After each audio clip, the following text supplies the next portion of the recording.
కృష్ణా జిల్లా గుడివాడ ఆర్టీసీ బస్టాండ్లో 5 అద్దె బస్సులను ఎమ్మెల్యే కొడాలి నాని ప్రారంభించారు. బస్సులను ఆవిష్కరించి స్వయంగా బస్సు నడుపుకుంటూ పట్టణంలోని ప్రధాన రహదారులు వెంబడి తిరిగారు. ఎస్సీ వర్గానికి చెందిన నిరుద్యోగులు ఈ సెంట్రల్ గవర్నమెంట్ స్కీమ్లో ఉపాధి పొంది తమ జీవితాలను మెరుగుపరుచుకోవాలని నాని అన్నారు. రాష్ట్ర ప్రభుత్వం 45% కేంద్రం 25% సబ్సిడీ ఇవ్వనున్నారని తెలిపారు. చాలా మంది ఆర్థికంగా వెనుకబడిన వారు బ్యాంక్ అనుమతితో ఈ స్కీమ్లను ఉపయోగించుకోవాలని ఆయన కోరారు.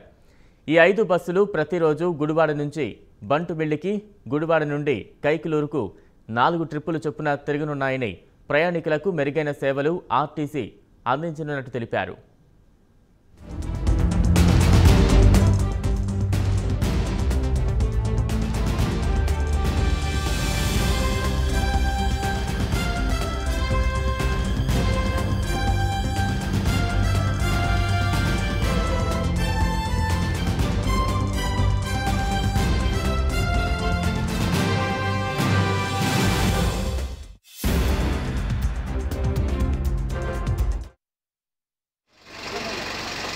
ఈరోజు బస్టాండ్లో 5 బస్సుల్ని ప్రారంభించడం జరిగింది.